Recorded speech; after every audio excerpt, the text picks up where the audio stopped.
Hi everyone, welcome back to another beautiful day of early Islamic history, and we are going to be speaking about the reign of Abd al-Malik, who came to power in the 690s and lasted until about 720, and really represents the high point of the Umayyads. And specifically, we're going to speak about his attempts to formulate Islam. Now we're talking about the formulation of Islam because this is the moment, I think, when Islam becomes its own religion, not just a believers' movement, and it has clearly a new origin, story, and moment.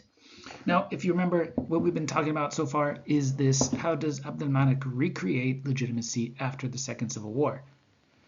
So in the Second Civil War, a very bloody conflict. Many of the remaining companions of the Prophet Muhammad and early major Muslim figures had died. The Kaaba had been destroyed. The Prophet's grandson had been killed. And Abd al-Malik undertakes a new program to renew the religion, renew the army, and renew the empire. And we're going to look at just what he does in different ways. Specifically, we're going to look at the issue of what does he actually change in the nature of Islam. Now, remember, up to now, we've been speaking about a believers movement. That's why Fred Donner calls his book Muhammad and the Believers. And we have, in the most basic sense, the idea that Islam is now something that is no longer open just to anyone who believes, who just thinks that to any monotheist. But there's actually specific ideas about what it means to be a Muslim. And this is when the canonical idea of and definition of Muslim comes to be. Right? Before, Muslim meant specifically people who are polytheistic, often nomadic Arabs, converting to Muhammad's message and beliefs, that is, becoming monotheists. People who were already monotheists were already part of the believer movement, and all they had to do was lend support to Muhammad. But now it becomes less ecumenical. It's less of an open tent and much more clearly defined as a separate religion that has clear boundaries that are differentiated from Christianity and Judaism, right? So we're looking at something that now Muslims have to make sure they believe in the Quran. It's no longer enough to have any scripture. Muhammad has to be understood as the prophet. He's not just an important figure, he's not just a leader, he is a prophet with the final message from God, and that ultimately Islam is very distinct from the other religions. Now, we saw how that worked out through coinage and through the inscription program.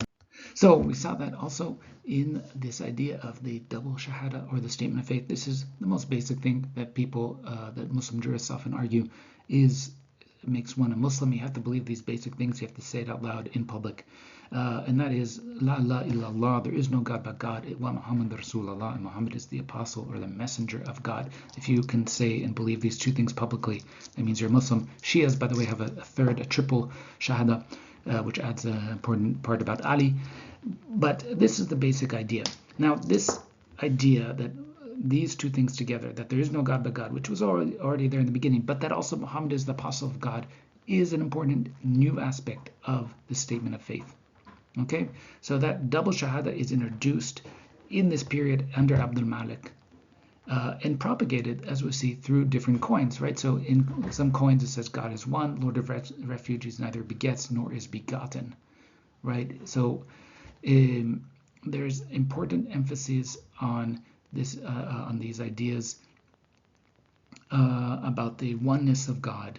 Again, at the same time, Abd al-Malik is also producing new versions of the Quran, not so much with a different text, but with clear definition of vowel markings. There's high quality copies made. By vowel markings, I mean that if you look at these early Qurans, early on, when the Arabic script was written, it often didn't have dots, so it was a bit hard to differentiate the letters. And also there wasn't vowels. And if you don't know the internal vowels, there creates some ambiguity, especially in a text like the Quran, which is quite difficult to understand and is not the clearest in terms of its meaning today. It takes a lot of work to decipher it. So basically the vowel markings were there, and if you look at a Quran today, there's internal vowel markings throughout the whole thing, whereas in modern, in general, in Arabic, you only write vowel markings in moments of ambiguity. And we can see this, by the way, these changes in things like hadith. We'll get into what is the hadith in a later session, but the hadith are basically reports about what the Prophet Muhammad did or said And by using these reports, by looking at variations, we can see kind of tensions or debates over the legacy of Islam and the historical memory of it. So, for example, it was asked to the Prophet Muhammad, what is the best of works? What's the best thing to do and best thing to know or believe? And one variant of this hadith says, belief in God, jihad in the path of God. So, okay, believing in God and fighting for God. Variant 2 says two things, believe in God and his apostle, and jihad in the path of God. So you have to believe in God, you have to believe in Muhammad, and you have to fight. So we can see in those two versions what a seemingly minor change of just adding his apostle actually possibly signifies the increased importance of the role of the Prophet Muhammad in this idea of Islam. And we already saw in many ways how this actually works out on the coinage. The same message is brought forth. There is no God but God. He has no associate. God does not have sons. The Trinity is wrong, etc. Jesus is not a God, etc. So we keep getting this stronger message, this clear theological message in many different formats at the time. I think one of the most interesting things, though, again, is that this title of Caliph is now introduced, right? So up to this point, what was the leader of the Muslim polity called? He was called the commander of the believers, Amir al-Mu'mineen. Amir is a military title, military leader. Mu'mineen means believers. So commander of the believers. But now Abd al-Malik introduces a new title. It's called Caliph, Khalifat Allah, like the person who stands in the successor of the Prophet or the successor of God. It's actually unclear from the Arabic at the poem in this time what it actually means. Technically, current Muslim understand the Khalifa, that is the successor to the Prophet Muhammad, the deputy of God, or the deputy of etc., successor. But in this case, the title Khalifa also was unclear at that point, and there's actually a lot of different meanings that were mixed into this. He was heir to the Prophet's authority, at least political authority, possibly religious authority, but he also was technically God's shadow on earth. He was a legislator. He could make laws. He was a judge. He could judge people and create final judgments. He was a guide. He was leading the community through different religious debates and political debates. He was a warrior. He was fighting on the front line and also directing the troops. He was a rainmaker, praying for relief from drought. He was the leader of the prayer and possibly an editor of the Quran. So he was taking all of these different roles together and transforming them into a new role called the Khalifa or the Caliph. Right? So keep this in mind, because the Caliph ultimately becomes the title that we use to describe the leader of the Islamic Empire, especially under the Abbasids. But this is the moment in which it came to be, and it's still very unclear what exactly its capacities are. Is he just a political leader? Is he a religious leader? What can he actually say, and what can he do?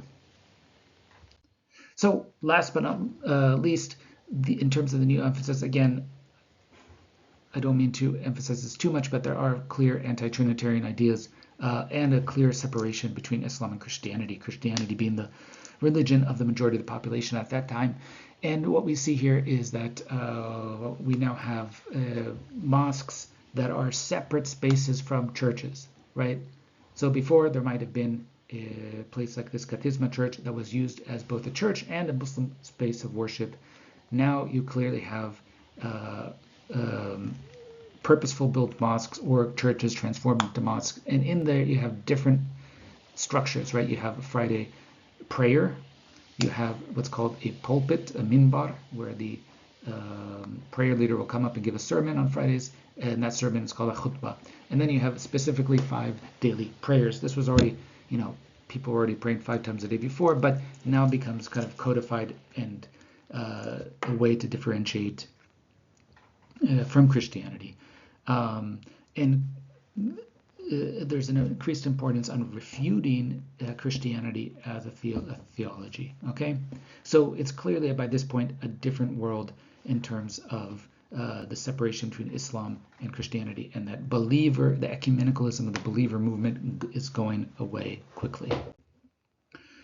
And as part of that, they have to kind of write a new origin story because at least the origins of Islam are very different from this kind of new, clearly defined Islam that is coming to the fore during Abd al-Malik's period.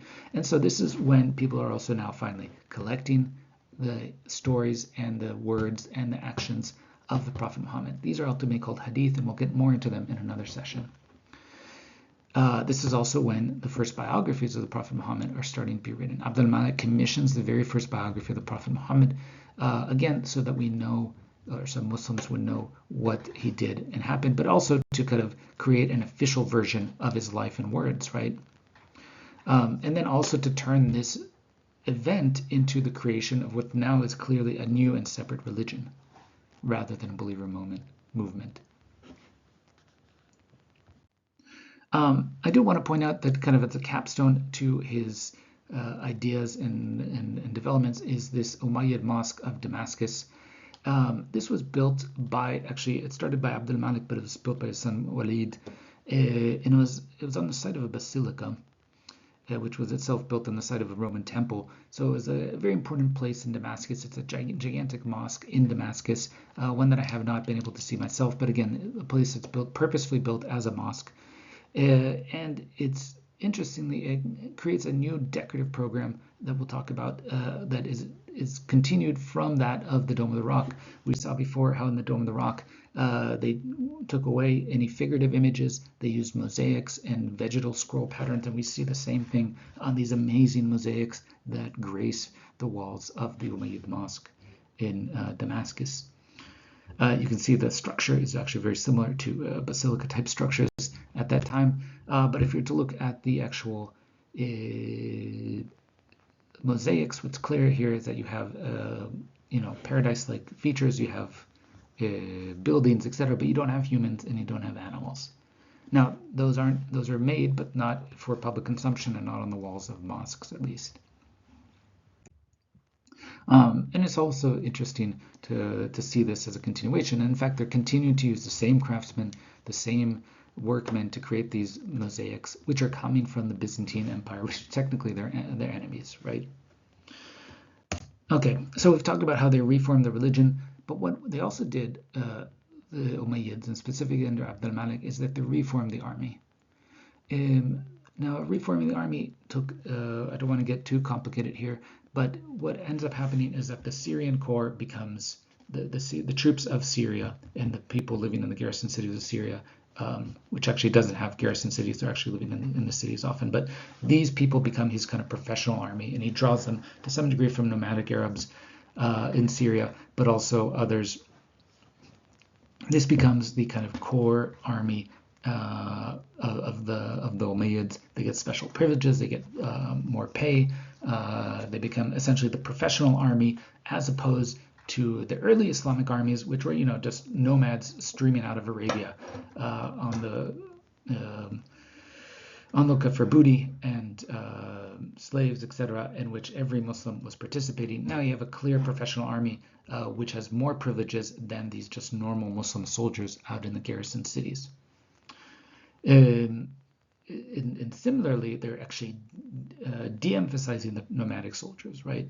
So these nomads who are in the garrison cities are forcing them to settle into the cities, to stop their nomadic life, and to actually just become normal townsfolk. Finally, there's also a shift in the language of the administration and the army. By this point, Damascus up to this point had been run in Greek, and now it's shifting over completely into an Arabic bureaucracy. So Arabic becomes the central language of this government. Finally, with this new professional army and these new conquests, there's, I think, an emphasis on expanding the Islamic Empire as far as possible, bring in new sources of income, and create new, and basically move problematic people as far away from the center of Syria as possible. And so you actually have new campaigns even further, basically capping off 125 years of expansion, creating for the one and only time a unified Islamic empire that stretched all the way out to Iberia, and to even moments in southern France, like this Battle of Narbonne in 719. Look over here in Poitiers, 732. Deep into France, there's battles, etc. There's even attacks by Muslim raiders and expeditions up into the Alps here between Italy and France, as well as, of course, northern Africa being taken over in this period, right? So Carthage, Kairouan, this period, 698, 708. This is all under Abd al-Malik. On the other side, you have a number of campaigns into the Byzantine Empire. There's attempts to take over Constantinople that fail, but are then commemorated later on, many centuries later.